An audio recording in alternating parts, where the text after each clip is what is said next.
Mike's Daily Podcast.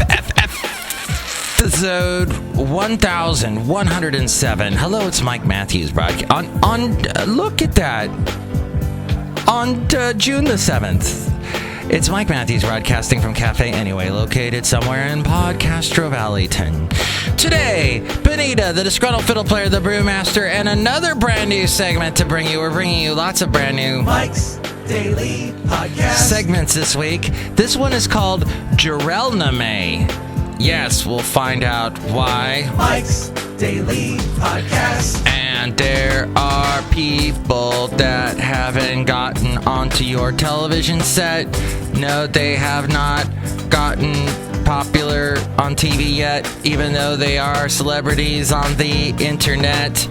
Their names are all people that I tend to forget. Celebrities that are big on like social media, like YouTube, Mike's Daily Podcast, Snapchat, the Vines, and all that. They're trying to make a feature film Mike's about being Daily on a plane Podcast without internet. Yeah! That's their big thing. That's their big trying to break into the mainstream. Basically, isn't that, if you want to be popular, you got to be on TV. I can podcast all I want, but until I'm on TV, no one gives a flip. And they're trying to do the same thing. I hate social media celebrities because they start off their videos with they always start them off with, "Hey guys." The most insincere greeting of all time. "Hey guys." Stop with the "hey guys" and flapping your hand around in a half-ass wave. It's so annoying. Anyway, but yeah, I guess there are people that, a lot of people have made it onto TV that got their start on social media, and there's apparently millennials cannot stop watching those instructional video game videos, and the guys and the women that host those, although I know it's mostly guys, that are, that kind of make fun as they're blowing creatures apart, blowing up people, smashing, stabbing people, whatever they do on their video games. I sound so old-timery right now, don't I? They're really popular with the millennials. As someone walks in. "Hi, Mike. It's Benita, the rodeo queen. How y'all doing?" That's a Disgruntled Fiddle Player. Tell you what. What? Everything y'all just said made no sense to me. It's a bunch of clicks and hum. Clicks and hum. That's the thing is, and people way above my age still don't know what podcasts are. I met someone over the weekend. I said I do a podcast. They were like, "A what? A pod what?" And now I just go to the go-to joke. Yeah, I'm a botanist. I take pods and I grow them. "What? You grow weed?" No. It's sort of a joke. I don't know. Maybe you can come up with a better one. Email me, Mike's Daily Podcast at gmail.com. I'm also at Mike@countrycrossroadsradio.com. They gave me an email for my country radio show that I do on the weekends. Isn't that nice? I do the country music. Country music. Have you heard Janet Yellen? Oh, someone else walked in. Janet Yellen. So she made her announcement. I don't know what she said. When she talks, I can't understand a word she's saying. She's like the Fed chief or whatever. And she talks. She's got kind of a New York accent, but the thing kind of thing when she talks. Hello. Hi, Mike. I make the root beer. I'm the Brewmaster. Oh, boy, I'll catch you. How are you, Brewmaster? I'm sick of all this talk about Trump. I didn't talk about Trump on this show yet. Yeah, you did. No, that was some other show. Oh, okay, my mistake. But in the election, so Hillary has clinched the Democratic the presidential nomination. She's got enough delegates, and Bernie's done. But I still see a bridge, a possibility. I saw a possibility to still become the president. No, you don't, Bernie. No, that you're done. We love everything you stand for, but you're done. Come on. It's a woman's turn to become president. We had an African American last time. This time it's a woman. We got to break new ground. But you were going to vote for Trump anyway. Half the country was. That's what I saw. No. Yeah. That's true. There's the possibility Trump might win. Oh, I'm talking about Trump, so I'll stop. But what one step for, we almost elected a woman to vice president back in the 80s because it was Mondale and Jarelnime Ferraro running against Reagan and Bush back in, 84. You know what I did not realize? Speaking of 84, that was the year of the Summer Olympics in Los Angeles. I remember going to UCLA. They had an Olympic Village there, and I went there with a friend of mine. I think I bought a T-shirt or a cup or something, which I don't have anymore. It'd probably be worth money. But yeah, you walk around at the Olympic Village and see all the people way buffer than you that are competing. I think that was Olympic Villages are where groupies go to get the hookup. I think that's what the whole point of an Olympic Village is, isn't it? Or is it to be out stretching out goodwill and fellowship to the public? Who knows? But yeah, that was fun. I remember Los Angeles. Oh, I saw a soccer match at the Rose Bowl. I think it was the final soccer match in 1984. But this year, is it a Summer Olympics? I forgot all about that. And I don't watch those. We should have that when we have Marco on again and talk sports. We should see if Marco's into sports, because or into the Olympics. I don't you kind of get wrapped. So that's the whole thing. Whoever hosts the Olympics, usually it's NBC, right? They got Bob Costas with his pink eye. And he usually, they try and bring all the drama out, especially nowadays, because of the attention span of everyone is so quick. That's why that thing earlier I was talking about with the celebrities and social media trying to do a movie ain't gonna work, because their whole format is jump cuts, right? They talk for 6 seconds. Like, so far I've talked to you for over 7.5 minutes. They could never do that without a bunch of frickin' edits, because they know that, well, first they mess up. They can't talk in one complete sentence, so they got to chop it up. And then they know their audience is a bunch of young people that have an attention span of a gnat, and they don't care. So how are they going to do a 2-hour movie, a feature-length film with these celebrities when their whole format is quick? See, as you get older, you appreciate things that take more time. You appreciate movies and sitting there and watching a good long... You go and see the Academy Award-nominated movies, and it follows someone's life and the story of someone and a love affair and a horrible drama that happens to them and their children. And you watch these... You will binge watch a bunch of seasons of Mad Men or whatever, or Breaking Bad, because you like the stretched. You have time. You see that time is a great magical thing, that revelations unfold that over time. Not these quick 7 seconds. That's... Mark, I think you've lost it. I have Disgruntled Fiddle Player indeed. But I agree with you, Tom. Time moves so slowly and time can do so much. Are you still mine? Mark, we gotta go and make some pottery. Bow, bow! That was a Ghost reference. A movie that took 2 hours to unfold and unwind and tell you a story about ghosts. And the love that Patrick Swayze and Demi Moore had for each other. It was a deep love. And you walked out of the theater crying, because you knew that the love, you can take it with you into the light. Hey, did you know that they have a sunscreen detector that they've made?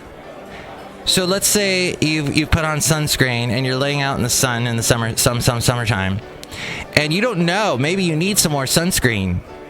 You've got this little patch now that you put on, and if you need more sunscreen, it notifies you. It turns a different color, and then you put more sunscreen on.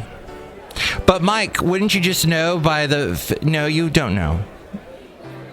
And you should put the sunscreen on. So when I go visit my mom in Florida, oh, by the way, let's all pray for Floridians. Let's all pray and think good thoughts for them. Because a stupid Colin storm is blowing through. I hate Colin. But I love Bougainvillea. And my next door neighbor, has a huge Bougainvillea bush. Well, Bougainvillea is all fun and games until you try and cut it down, and then you get stabbed by a million little thorns. But that being said, which that is a reference to something you're going to hear a little later on the show. That being said, Bougainvillea is wonderful, beautiful, and what happens is it's right by my kitchen, my next door neighbor's Bougainvillea, and it illuminates my kitchen with this beautiful, all the little red leaves. This beautiful red glow has filled my kitchen. It's so nice. I don't want my neighbor to cut back the Bougainvillea. I say that until a vine goes into the kitchen and stabs me dead. California is full of crappy drivers. I just want you to know, especially the Bay Area. Brewmaster, do you drive? Hell no. Thank God. Because what we need now is another bad driver on the roads of California, of the Bay Area. People don't stop at stoplights. I watched someone today speed up and tailgate someone when there was 2 lanes on either side. They could have gone around this guy, but they had decided they wanted to tailgate. And that's not the first time I've seen that at 4:30 in the morning driving to work. What the hell? I mean, we're Californians. We love our cars. What can we show a little respect for the art of driving, please? The driving I see is deplorable. I wish I had a film of camera, of video camera. I need one of those Snapchat people, those Vine people to film. No, they would only film in 6-second intervals. I need something a little bit longer because of time unfolding. And you see the horrible drivers in California. It's just so bad. So, California elections today. Hopefully I don't die on my way to vote. And Google apparently... The judge will not hear an appeal by Google. They're being sued. Google's being sued by a bunch of companies that say Google's advertising on lower platforms. I don't understand the story. Why did I bring that one up? I just wanted to say the word Google and sound relevant, but I don't, do I? Please, if you live in the Bay Area, learn how to drive. All right, and check out my website, mikesdailypodcast.com. It's a wonderful website. Lots of cool things if you want to support the show and say, hey, Mike, we love your show, so let's support you. And you're going to buy something on Amazon, perhaps a book on how to drive. Click on that little Amazon link through the mikesdailypodcast.com, and that helps us out. That's all you have to do is click on that, and bam, we get a little something. So far, we've got $11. Yay. And then the other thing is that wonderful... Oh, PayPal, if you would like to donate, but I'm not going to beg. But you do get a special greeting from all the Cafe Anyway characters. Like you, Brewmaster. I ain't going to do that. Go, come on. I'll cut you. You say other things than just those words, don't you? Yeah. I can't explain... the excitement that I feel for the next addendum with Kevin that hopefully we'll do soon, where you and Kevin are going to speak, because see, now I actually know a real brewmaster. Kevin is a real brewmaster now, like full-fledged, full-time job brewmaster, and so he can give you a couple of tips. That's great, Matt, because I make the root beer. I'm the brewmaster. Oh boy. See, and you can talk about that brewmastering. What?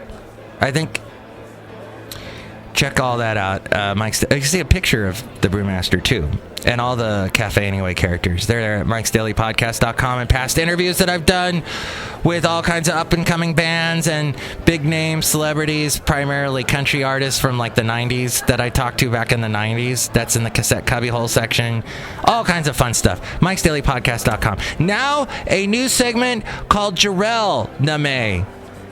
Because we speak to Jarel, and he's big into anime, and I don't know about anime, so let's find out about it now. Jarelnime. What's that Japanese supermarket where you can buy stuff like you can't find anywhere else? Like, I got this cool little bottle that you can use for salad dressing. Oh, Mike just walked in. Mike the engineer. Awkward. What's that Japanese supermarket that they got in Union City and all? Daisuki? I've never been to that one. No. Never been to that one. Yeah, so you're getting... What's the next con? Oh, you're going to be off for a week and a half or something. That is correct. The next convention I'm actually staff volunteering is Anime Expo, and that's out in LA. That's run by the Society for the Promotion of Japanese Animation. And that is in Los Angeles, so you fly like a red eye to LAX, get in a hotel somewhere in Hollywood. No, you're by the convention center, huh? That's not a good area. Be careful. Okay, I'll take note of that.